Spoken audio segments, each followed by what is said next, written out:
সকাল সকাল আমরা রেডি এবং আমরা এখন বেরোচ্ছি আমাদের ডেস্টিনেশনের আরেকটু কাছের দিকে। আমাদের গাড়ি চলে এসেছে, গাড়িতে লাগেজ তোলাও কমপ্লিট। এবারে আমরা যাচ্ছি এখন লুয়ান্ডা এয়ারপোর্ট। লুয়ান্ডা এয়ারপোর্ট থেকে আমরা ফ্লাইট ধরবো ইথিওপিয়ার জন্য। ইথিওপিয়ার জন্য ফ্লাইট আছে আমাদের দুপুর 1:15 নাগাদ।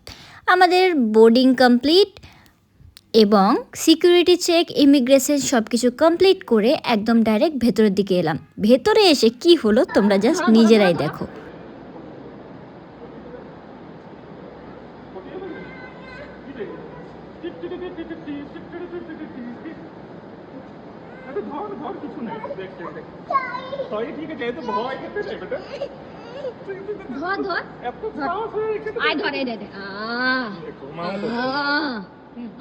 ধরো ধরো ধরো ধরো, আরে কিছু হবে না, ধরাও না, দেখি না তোমাকে ধরতেই হবে বেটা। এরকম বল, শুধু শুধু ভয় পেলে হয়।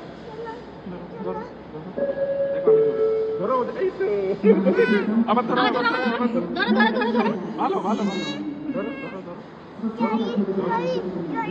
দেখ কিছু হয়েছে, কিছু হয়েছে, দেখ দেখ দেখ কিছু হলো। আরে জীবন তো হাসিল না, ধর ধর ধর।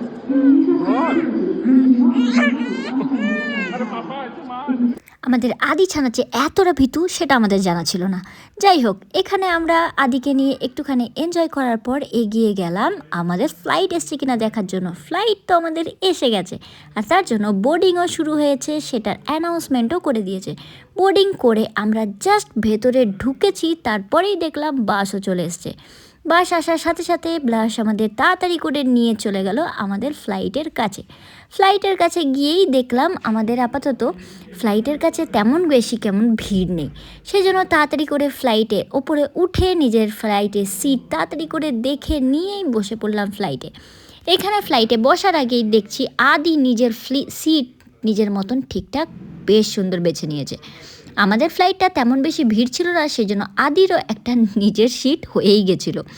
এখন আপাতত আদির জন্য কোনো রকম কোনো সিট লাগে না, কিন্তু 2 বছর পর আদিরও একটা করে সিট হবে।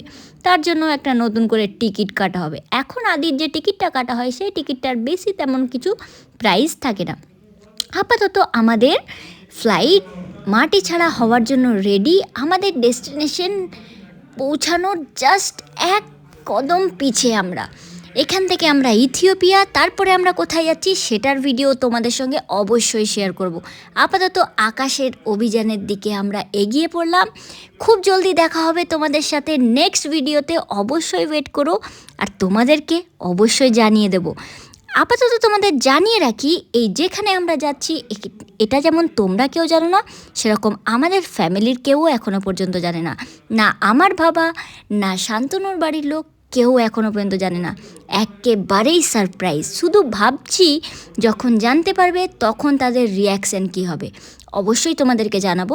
আপাতত টাটা, দেখা হবে নেক্সট ভিডিওতে।